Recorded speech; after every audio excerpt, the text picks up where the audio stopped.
অতীতের এই সবেমাত্র বিদায়ী দিনগুলোতে আমরা আল্লাহর প্রশংসা থেকে বেশি প্রশংসা করে ফেলেছি কিছু জীবিত মৃত ব্যক্তি নেতা নেত্রীর নাম প্রশংসা করে, কথা ঠিক না ভাই?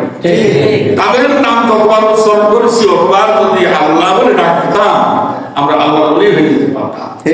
কিন্তু আল্লাহ পাক সুবহানাহু ওয়া তাআলা তিনি তার অপার করুণায় আমাদেরকে একটা মুক্ত পরিবেশ তিনি ভিক্ষা দিয়েছেন। নবীর চোখের পানি অগ্নিস্ফুলিঙ্গ হয়ে জালেম সাইয়ের তত্ত্বে তৌসকে খান খান করে দিয়ে আল্লাহ দিনের পরিবেশ ফিরিয়ে দিয়েছেন, কোরআনের আওয়াজ বলন্দ করে দিয়েছেন, আল্লাহর কালামের বাস্তবতা দিয়েছেন। কালিমাতুল্লাযিনা কাফারু সুবনা ওয়া কালিমাতুল্লাহি হিয়াল উলিয়া।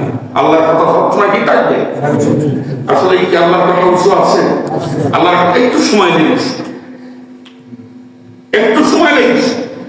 আর এইভাবেই আল্লাহ তাআলা আমাদের ঈমানকে পরখ করেন, ঈমানকে টেস্ট করার জন্য মাঝে মধ্যে এ ধরনের ইদা আসাবাতহু মুসিবাহ, আল্লাহ তাআলা মুসিবত বালা এগুলো দিয়ে আমাদের ঈমানের ওয়েট দেখেন, ওজন দেখেন। আল্লাহ পাক সর্ব অবস্থায় আমি তো আমাদেরকে ঈমানের মানদণ্ডে উত্তীর্ণ হওয়ার তৌফিক দান করুন, আমিন।